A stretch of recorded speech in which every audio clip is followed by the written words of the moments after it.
ಆಯುಕ್ತರಿಗೆ ಭ್ರಷ್ಟಾಚಾರದ ಕುರಿತು ಮನವಿ ಪತ್ರ. ಕೂಡಲೇ ಶಿಸ್ತು ಕ್ರಮ ತೆಗೆದುಕೊಳ್ಳಬೇಕು ಒತ್ತಾಯಿಸಿದ ಕರ್ನಾಟಕ ದಲಿತ ಸಂಘರ್ಷ ಸಮಿತಿ.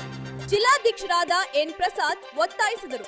ವಿಷಯ: ಅಧಿಕಾರಿಗಳು ನಿಯಮಗಳನ್ನು ಸ್ಪಷ್ಟವಾಗಿ ಉಲ್ಲಂಘನೆ ಮಾಡಿ ಅವರಿಗೆ ಬೇಕಾಗಿರುವ ಗುತ್ತಿಗೆದಾರರ ಜೊತೆ ಶಾಮೀಲಾಗಿ ಒಂದೇ ಜಾಬ್ ಸಂಖ್ಯೆಗೆ 2 ಬಾರಿ ಬಿಲ್ಲುಗಳನ್ನು ಸೃಷ್ಟಿ ಮಾಡಿ ಸಾರ್ವಜನಿಕರ ಹಣವನ್ನು ದುರ್ಬಳಕೆ ಮಾಡಿ ಸರ್ಕಾರದ ಬೊಕ್ಕಸಕ್ಕೆ ದೊಡ್ಡ ಪ್ರಮಾಣದಲ್ಲಿ ಹಾನಿಯುಂಟು ಮಾಡಿರುವ ಅಧಿಕಾರಿಗಳ ವಿರುದ್ಧ ಸೂಕ್ತ ಕಾನೂನು ಕ್ರಮ ಜರುಗಿಸುವ ಬಗ್ಗೆ ವಾರ್ಡ್ ಸಂಖ್ಯೆ 123 ಹಾಗೂ 124ಕ್ಕೆ ಸಂಬಂಧಪಟ್ಟಂತೆ ಹಣಕಾಸು ವಿಭಾಗ ಹಾಗೂ ಕಾಮಗಾರಿ ವಿಭಾಗದವರು ಯಾವುದೇ ರೀತಿಯ ದಾಖಲೆಗಳನ್ನಾಗಲಿ ಕಾಮಗಾರಿಗಳನ್ನಾಗಲಿ ಪರಿಶೀಲನೆ ಮಾಡದೆ ಏಕಾಏಕಿ ಗುತ್ತಿಗೆದಾರರ ಜೊತೆ ಅಧಿಕಾರಿಗಳು ಶಾಮೀಲಾಗಿದ್ದಾರೆ. ಸುಮಾರು ಕೋಟಿ ಅವ್ಯವಹಾರ ನಡೆದಿದೆ, ಬೆಳಕಿಗೆ ಬಂದಿದೆ ಎಂದು ಆರೋಪ ಮಾಡ್ತಾ ಇದ್ದೀರಾ. ಪಶ್ಚಿಮ ವಲಯದಲ್ಲೂ ಒಂದೇ ಕಡೆ ಆಗಿದೆಯಾ, ಬೇರೆ ಎಲ್ಲ ಝೋನಲ್ಲೂ ಆಗಿದೆಯಾ ಸರ್?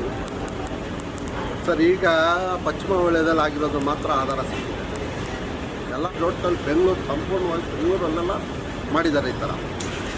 ಒಂದು ವಿಜಯನಗರ ಮಾತ್ರ ಅಂತ ಹೇಳೋಕ್ಕೆ ಹೋಗಲ್ಲ ನಾನು, ಯಾಕಂದರೆ ಎಲ್ಲ ಕಡೆಯೂ ನಡೆದಿದೆ. ಇವಾಗ ಅದೇ ಜಾಬ್ ಕೂಡ 2 ಬಿಲ್ ಸಂದಾಯ ಆಗಿದೆಯಲ್ಲ, ಅದೇ ಒಂದೇ ಟೈಮ್ಗೆ ಆಗಿದೆಯಾ, 2-3 ಟೈಮ್ ಆಗಿದೆಯಾ ಸಂದಾಯ ಆಗಿದೆ ಸರ್? ಅದು ಏನು ಮಾಡ್ತಾರೆ ಅಂದರೆ ಪಾರ್ಟ್ ವೈಸ್ ಅಂತ ಹೇಳ್ಬಿಟ್ಟು ಪೇಮೆಂಟ್ ಮಾಡ್ತಾರೆ. ಯಾಕಂದರೆ 11,20,00,000 ಒಂದೇ ಕಿತ ಮಾಡಲ್ಲ. ಅದನ್ನೇನು ಮಾಡ್ತಾರೆ, ಹಂತವಾಗಿ 1ನೇ ಹಂತ, 2ನೇ ಹಂತ, 3ನೇ ಹಂತ ಅಂತೇಳಿ ಪಾವತಿ ಮಾಡ್ತಾರೆ. ಅದನ್ನು ಎಲ್ಲ ಹಂತದಲ್ಲೂ ಏನೇನು 1, 2, 3 ಅಂತ ಎಲ್ಲ ಹೇಳಿದಾರೋ ಎಲ್ಲ ಹಂತಗಳನ್ನು ಪಾವತಿ ಆಲ್ರೆಡಿ ಮಾಡಿಬಿಟ್ಟಿದ್ದಾರೆ. ಇಬ್ಬರು ಗುತ್ತಿಗೆದಾರಗಳು 11,20,00,000 ಏನಿದೆ ಅದನ್ನು ಸಂದಾಯ ಮಾಡಿದ್ದಾರೆ. ಅದು ಯಾವಾಗ ಸಂದಾಯ ಆಗಿದೆ? ಇದು GB ಆದಮೇಲೆ ಸಂದಾಯ ಆಗಿದೆ. BBMP ಇದ್ದಾಗ ಅವ್ರಿಗೆ ಯಾವುದಾದ್ರೂ ಒಂದು ಅಧಿಕಾರಿಗಳ ಭಯ ಇತ್ತು. GB ಆದಮೇಲೆ ಯಾವುದೇ ರೀತಿ ಯಾರ ಭಯನೂ ಇಲ್ಲ. ಯಾರು ಹೇಳೋರಿಲ್ಲ, ಯಾರು ಕೇಳೋರಿಲ್ಲ. ಕಡತಗಳನ್ನ ಪರಿಶೀಲನೆ ಮಾಡೋರಿಲ್ಲ, ಮತ್ತು ದೂರುಗಳನ್ನ ಪರಿಶೀಲನೆ ಮಾಡೋರು. ಅವರು ಮಾಡಿದ್ದೇ ಅವರಿಗೂ. ಈ ಕಾಮಗಾರಿ ಇಲಾಖೆಯವರು ಮತ್ತು ಹಣಕಾಸು ವಿಭಾಗದವರು ಇಬ್ಬರಿಗೂ ಲಂಗು ಲಗಾಮ್ ಇಲ್ದಿರಂಗೆ ಆಗ್ಬಿಟ್ಟಿದೆ. ಏನಂದರೆ ಏನಾದರೂ ಒಂದು ತಪ್ಪು ಮಾಡಿದ್ದೀವ, ಅದ್ರ ಬೇಕಾ ಏನು ಬೇಕೋ ಮಾಡ್ತೀವಿ. ನೋಡಿ, 2024-25 ಹಿಂದೆ ಪೇಮೆಂಟ್ ಆಗಿರೋದಕ್ಕೆ ಫೋಟೋ ಸಬ್ಮಿಟ್ ಮಾಡಿದ್ದಾರೆ, ಮತ್ತು ಯಾವುದು ಪೂರ್ವಕವಾದ ದಾಖಲೆಗಳನ್ನೆಲ್ಲ ಸಬ್ಮಿಟ್ ಮಾಡಿದ್ದಾರೆ. ಆಮೇಲೆ 2025 ಆದರೆ GB ಆದಮೇಲೆ ಪೇಮೆಂಟ್ ಮಾಡಿರೋದು ಯಾವುದಕ್ಕೂ ಕೂಡ ಫೋಟೋ ಮತ್ತು ಬಿಲ್ ಕಾಪಿಗಳಾಗಲಿ MB ಬುಕ್ ಆಗಲಿ ಆನ್ಲೈನಲ್ಲಿ ಸಬ್ಮಿಟೇ ಮಾಡಿದ್ರು. ಅದನ್ನು ಕೇಳೋಕ್ಕೋದ್ರೆ ನಮ್ಮ ಇಷ್ಟ, ನಮ್ಮನ್ನು ಯಾರು ಕೇಳೋರು? ಯಾಕಂದರೆ ಇವಾಗ ಅವಾಗಾದರೂ ಆಯುಕ್ತರು ಅನ್ನೋರು ಯಾರೋ ಜವಾಬ್ದಾರಿ ಇತ್ತು. ಈಗ ಆಯುಕ್ತರುಗಳು ಯಾರಿಗೂ ಜವಾಬ್ದಾರಿ ಇಲ್ಲ.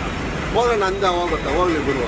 ಸರ್, ಹಳೆ ಸರ್ಕಾರ ಇದ್ದಾಗ 40% ಕಮಿಷನ್ ಅಂತ ಆರೋಪ ಮಾಡ್ತಾ ಇದ್ರು ಕಾಂಗ್ರೆಸ್ ಅವರು. ಇವತ್ತು ಕಾಂಗ್ರೆಸ್ ಅವರು ಅದೇ ಚಾಳಿಗೆ ಬಿಟ್ಬಿಟ್ಟಿದಾರಲ್ಲ. ಈಗ BJP ಸರ್ಕಾರ ಇದ್ದಾಗ 40% ಅಂತೇಳಿ ಆರೋಪ ಮಾಡ್ತಾ ಇದ್ರು. ಈಗ ಏನಾಗ್ಬಿಟ್ಟಿದೆ ಅಂದರೆ ಕಾಂಗ್ರೆಸ್ ಸರ್ಕಾರ ಬಂದಮೇಲೆ 50-50 ಸರ್ಕಾರ ಆಗ್ಬಿಟ್ಟಿದೆ. ಅವರೇ ಗುತ್ತಿಗೆದಾರ ಜೊತೆ 50-50 ಮಾಡ್ಕೊಂಡು ಅವರನ್ನೇ ಏನು ಬೇಕೋ ಮಾಡ್ಕೊಂಡು. ಹಂಗಾದ್ರೆ ಕಾಂಗ್ರೆಸ್ ಅವರು ಕೊಳ್ಳೆ ಹೊಡೋದಕ್ಕೆ ಅಧಿಕಾರಕ್ಕೆ ಬಂದಿದ್ದಾರೆ. ಹೌದು, 100%. ಇವಾಗ ನೇರವಾಗಿ ಏನು ಹೇಳ್ತೀರಾ ಸರ್ ಸರ್ಕಾರಕ್ಕೆ, GBಗೆ? ಸಾರ್ವಜನಿಕರ ತೆರಿಗೆ ಹಣನ ದಯವಿಟ್ಟು ಈ ಥರ ಭ್ರಷ್ಟಾಚಾರ ಮಾಡಿ ಆಯಿತಾ? ಏನಿದೆ ದಯವಿಟ್ಟು ಸಾರ್ವಜನಿಕರ ತೆರಿಗೆ ಹಣ ಸಮರ್ಪಕವಾಗಿ ರಕ್ತ ಊಟ ಹೊಂದಿರೋದು, ರಕ್ತ ತುಳಿದಿರೋದು ಮತ್ತು ಎಷ್ಟೋ ಜನರಿಗೂ